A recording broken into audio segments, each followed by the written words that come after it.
When I came back, I felt like everyone's sleepwalking, and I wanted to just shake everyone and wake them up to the beauty of our world, to the fragile oasis that we live in.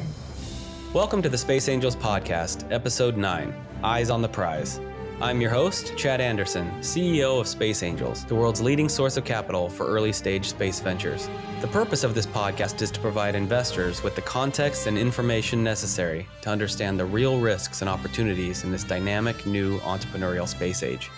We have a very special guest with us today. Anusha Ansari has dreamed of space exploration since childhood, and she's played a critical role in the development of the entrepreneurial space age as the title sponsor of the Ansari XPrize, a $10 million incentive prize for the first non-government organization to launch a reusable, crewed spacecraft into space twice within 2 weeks. Won by Paul Allen in 2004, the vehicle has now been adapted to the Virgin Galactic Spaceship Two. Anusha is also the first female private space explorer and the author of the first blog from space. Today, she's inspiring young people to follow their dreams and reach for the stars. Hi, Anusha. Welcome to the podcast.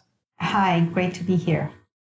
So, like many of us, you've been interested in space since a very young age. I'm curious what your first memory of space really taking hold of you is, and what that was and how that's shaped the person that you are today. So as a young child, I think probably I was 6, 7 years old. And what I remember is that summer nights in Iran, that's where I was born, we would sleep outside because we didn't have air conditioning indoors. So I had this wonderful opportunity to just lay on my bed and sort of stargaze and look at the stars at night and let my imagination take hold and dream of what's out there and imagine other worlds, other possibilities of human or non-human life out there.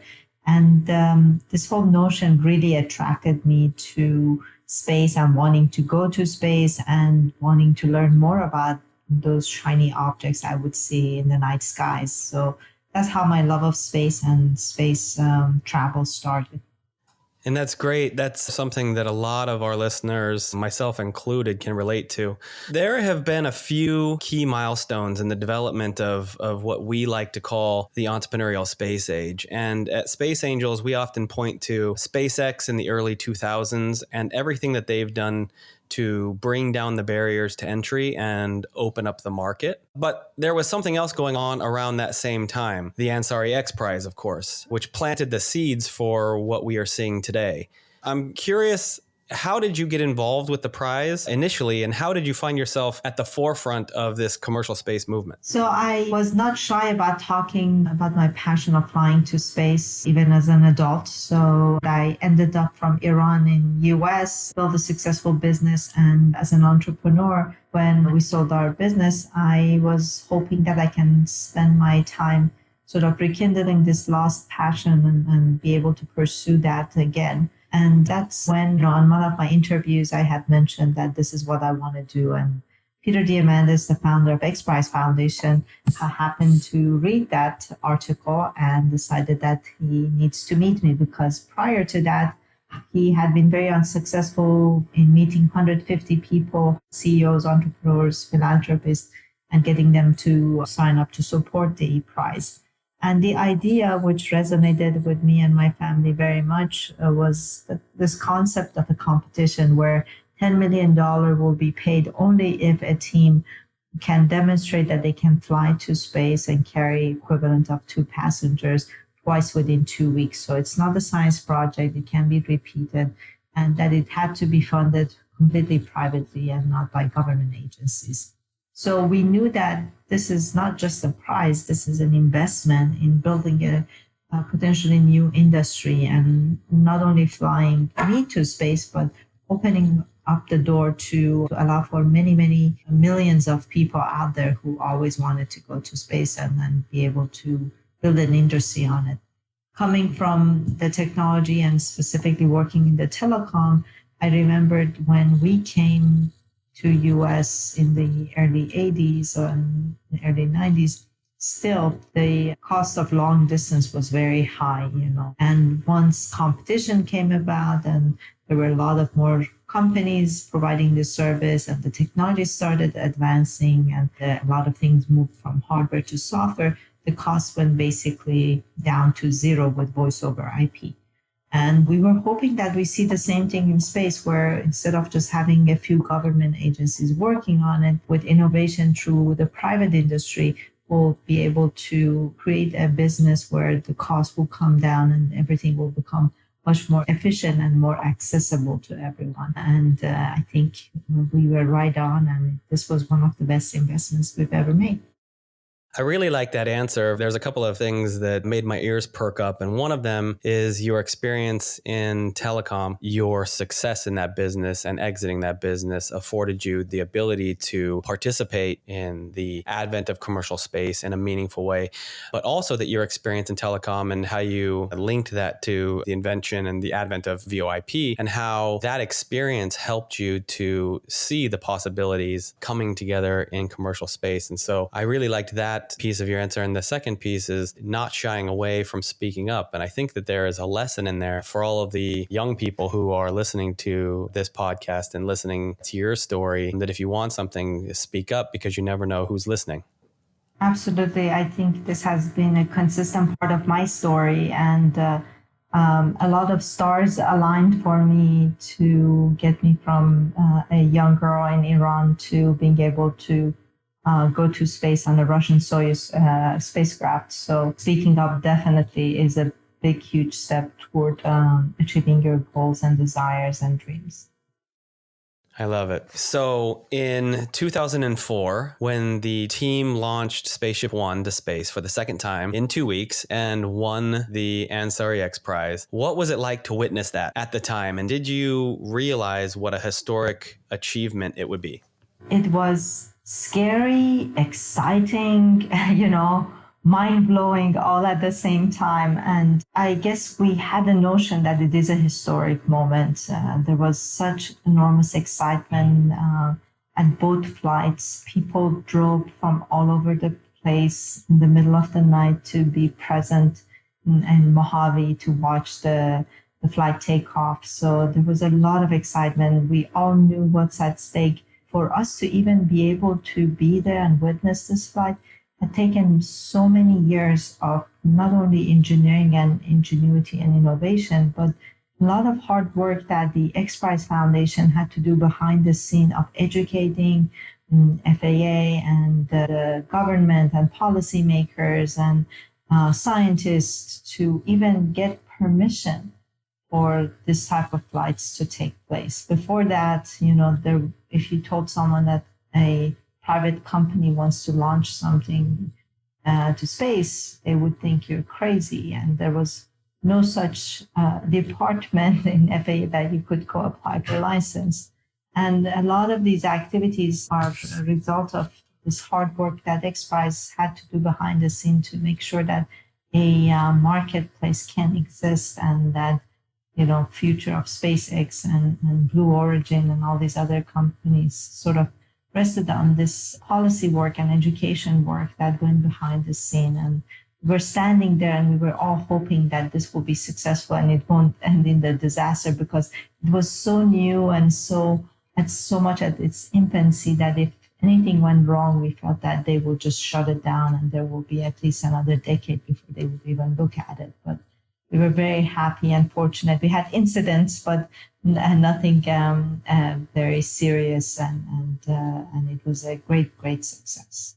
Absolutely. There was so much foundational work done in the winning of this prize. The Personal Spaceflight Federation was a group of interested individuals who came together, who were involved in commercial space ventures in some way or another. And this was a really important consideration, the regulatory environment. How do you get licensed? How do you fly to space on a private spaceship? And following on that is one thing to do it with test pilots, but then how do you do it when you start to open it up to the broader population? And a lot of the groundwork was laid then in terms of informed consent, similar to skydiving, how you are able to be informed of the risks involved and still be able to decide whether or not you wanted to do that, which is seen by many as a key enabler to where we are today. So it's great to hear you mention that. And I think it's important for everyone to think through all of the work that did go on in the background to make this happen. And obviously, a lot has happened since then. I'm curious from your perspective, how has the space ecosystem evolved since then?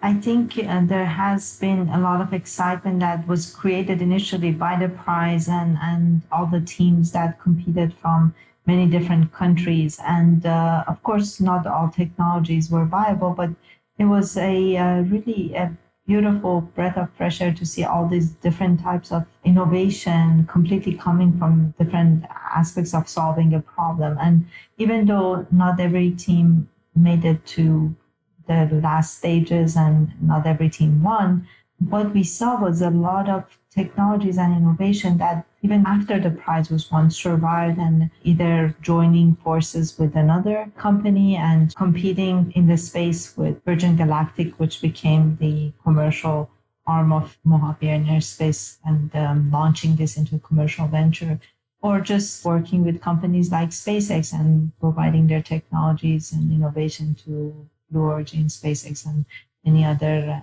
entities that were born out of it. So that was one great outcome. The other great outcome was that due to our education and proving this whole notion of partnership between government and private agencies, actually started allocating budget to become the seed funders of a lot of these companies and provide them with some research money to allow them to continue their work and even help guide them towards solving some of challenges that NASA was looking at. And we see a lot of these companies early on benefiting. You know, in the grand scheme of this, it was a small amount of money for NASA, but what was accomplished with that small investment was probably tenfold higher than what they would have been able to accomplish internally. And that's the beauty of these prizes, is that we've seen throughout history is that a small amount of money can incentivize a great deal more in innovation. So in 2006, just a couple of years later, you traveled to the space station and became the first female private space explorer, the first Iranian in space, and the first blogger from space. You sent the first blog from the space station. Are there any other firsts? I was also the first Muslim woman in space. Those are 4 big firsts. Yes. Yeah. Okay. And then also training is 18 months, right? So you must have gotten started training in Star City just after the prize was won. I started sometime later. I didn't quite do that for 18 months, but I was going back and forth in the beginning between Dallas, where I live, and Star City near Moscow. And then the last almost year, I was mostly in Russia and training full time. And it happened to be one of the coldest winters in Russia when I was training. So it really demonstrated how dedicated I was to really being present and finishing the training. I would say so. So I'm not that familiar. How cold is coldest? Well, it was, I think most of the winter was 10 degrees below freezing, and I had issues with hot water. So the Star City, it's a military base, so everything is very old. And, for a period of, I think, 2 or 3 weeks, we didn't have hot water at all. So every time I wanted to take a shower, I had to go to the gym and basically take shower and then walk in a lot of snow back to my dorm room. So not fun, but that important in the grand scheme of things. So now you're part of a very small group of 500 plus people that have been to orbit. And I'm curious what it was like from your perspective to experience something like that. Being able to go to space and experience this firsthand definitely is a life-altering experience. It's something that changes the way you see the world and the way you see your relationship with the entire world and people around you and your environment. It gives you a new perspective. It gives you a perspective of our planet all interconnected as one, a place where we all live as earthlings, as human beings that are not separated by those thick lines we see on the maps, but that we're only separated by oceans and lands and mountains. So it really changes you see how you see the world, and it's a humbling experience and a empowering experience all at the same time, because while you see how small you are compared to the universe that surrounds you, it also helps you see the world as a much smaller place, and makes you feel like you can solve any problem. We work together, there's nothing we can't solve, and it makes the problems also shrink that much. So it makes you feel empowered. That's great, and something that I really hope to experience for myself one day.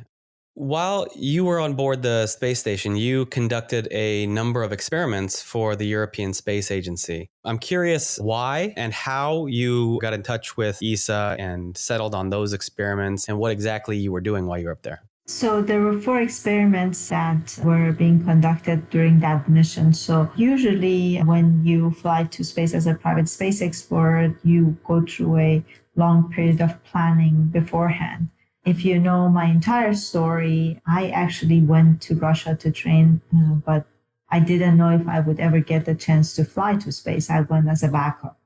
And I was there training hard as if I would go to space, but not knowing that it becomes a reality anytime soon. So I didn't have a chance to prepare any experiments of my own. So when the news came, which was 3 weeks before the flight, that actually there was an issue with the primary crew member and they wanted me to step up into the primary crew member's position, then at that time, there was not enough time for me to design my own experiments. And I had the choice of participating in the experiments that were active. And also, all the crew members do that. The entire space station is a big collaborative research laboratory, and the results of those research are shared amongst space agencies and nations to help solve problems here on Earth, actually. And I was working on experiments on microbial life form, radiation, and effect of microgravity on human body. That's great. So you went to a huge orbiting research and development facility, and you did research while you were there. Makes perfect sense. So I've watched a TED Talk that you gave, and you mentioned that after your 11 days in space, that it was really difficult for you to adjust to life back on Earth. I'm curious, why was that? When I flew, I was 40 years old. So up to that point, I had this huge, big dream goal in front of me. And I felt like everything I did was toward that goal. And so I had this big thing in front of me that I had not accomplished. So I had to find a different reason for my being on this planet. And at the same time, this whole experience had given me this amazing opportunity to see our world through a different lens, to experience something amazing about my oneness with everyone else on this planet, and what is important in life and what is a priority. And when I came back, I felt like everyone's sleepwalking, and I wanted to just shake everyone and wake them up to the beauty of our world, to the fragile oasis that we live in, and how important it is. So I was frustrated and I was depressed, and it was a difficult time, but at the same time, I sort of had to go deeper inside. And when I looked back at my life and looked at how all the different sort of events and things that had to connect just in the right way, all the people I had to meet for me to be able to end up where I was and have this experience, I felt that there was, some reason to it. And being able to do the first blog from space and having, millions of people, I think we had like 20 million people just after 3 months after my return, sort of going, to the blog, told me that there is a thirst for inspiration, for hope, for a better world, and that perhaps by sharing my experience, I can bring a little bit of that hope, that beauty that I saw from space to everyone around the globe. And So I have been and continue to work to the best of my ability to do that through collaboration with different organizations, through talks at schools and universities and different locations, and inspire our young generation and help them see a picture of a better world that they can help create. I really love to hear you say that. And it sounds like a really profound experience. And this is something that I hear quite a bit from space travelers, that they experience something similar to this. Looking forward, there are spacecraft coming online very soon, like SpaceX's Dragon, that's going to bring down the cost and make space much more accessible. Bringing the cost down is going to make it much more accessible to the general public. I'm curious what kind of impact you think that that's going to have on the world when thousands or millions of people experience what you've experienced. So actually, you're absolutely right. This is a common experience amongst astronauts, and Frank White coined it as overview effect, and he has an organization and a book written about it. And I think from what I've seen and working with other astronauts, it has a very positive and profound effect on us as astronauts and allows us to work together in helping make the world we live in a better place. Just recently, actually, a group of us have joined together with a creative team to find a way to bring this experience to more people. We realize that not everyone can or want to go to space and see it with their own eyes, but there's no reason why we can't find other ways of having similar experience and be able to see the world through the same lens that we've seen. So we called our group Constellation, and we are working with a lot of different foundations and innovators through maybe AR, VR conferences to help bring that to people. But there's nothing close to actually being able to float in microgravity of space, to float above a window and then look down on our planet and see it sort of rotate and go by and see that beautiful line that separates the night and the daytime, and just be able to ponder on what's going on in this planet and what people are thinking and how it can be a beautiful place for everyone to experience. That's a great segue to my next question. I'm wondering if you can tell us a bit about your life today and what you're doing to inspire the young ones that are building on your work and taking the next steps. I live a very busy life. There's so many great opportunities to really advance this notion of the next generation of explorers on Earth, in space, and beyond. There's a new interest actually in space, which is really heartwarming for me. For a while, space had become sort of this thing that only a selected few can do, so it doesn't concern me, and therefore the young people had lost interest. But I see a whole new level of interest and enthusiasm because of the private companies coming in and creating a space for the new space to grow and to employ and to engage these young people. So I'm excited about that and advise and work with a lot of the startups in this field. I also continue my work with XPrize Foundation and look at challenges that our world faces and how we can use innovation to solve some of these challenges to create that beautiful future that we all want. And a big part of that is engaging with the young people. As a woman in technology, I feel like we need more women's voices in how our technologies, our exponential technologies are being developed, and therefore spend a lot of time at schools and universities encouraging young girls to take part in this amazing revolution that's going on, because we live in very interesting and exciting times where the pace at which technology is changing our lives can make a huge difference, and how we utilize this time and how we utilize these technologies can really make a difference in the outcomes we want in the future. And lastly, I believe in the energy of the youth and the fact that we are not tapping enough into that energy and not taking them serious enough. So working with organizations like Peace First, we're trying to create a platform for young people to receive seed funding, to have mentorship, and basically all the tools kit they need to launch a project, to look at what solutions they want to bring to the table and help them create those and bring those solutions to solve problems in their communities or in the world at large. Fantastic. We had a Brooke Owens fellow here, an internship this summer, and I know that you were involved as a mentor, a fellowship that's really set up to get more women into aerospace, and it's a really, really positive initiative, as well as all the other things that you've mentioned that you're involved with. So that's fantastic to hear about all the energy and all the many things that you're still involved with, pushing the boundaries and pushing us all forward. So thank you. On the show, we like to say that there's never been a better time to get involved in space investing.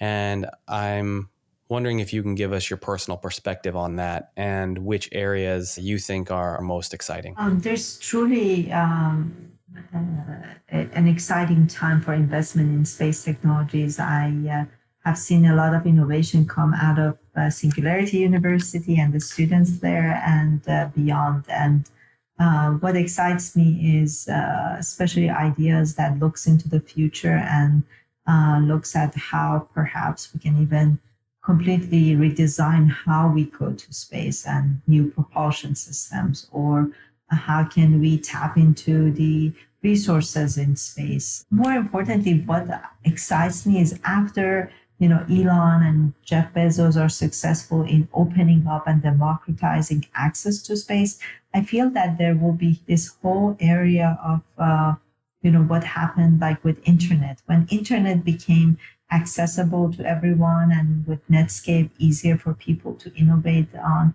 So I'm hoping that once access to space opens up to everyone, people and innovators and entrepreneurs will come up with thousands of different business ideas on how to use space for betterment of our lives here on Earth, or as a launching pad to take humanity beyond Earth. So I think there's excitement around different ways of monitoring our climate, different ways of looking at the changes in our environment, and using all this data, combining AI data, image technologies, satellite technologies that's shrinking, and many other things, robotics, to really create new business opportunities in space.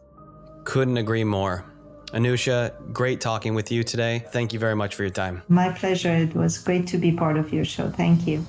Thanks for tuning in to the Space Angels podcast. If you're interested in learning more about space startups, I invite you to visit our website, spaceangels.com, where you can learn all about Space Angels membership and how you can get involved in this exciting new sector.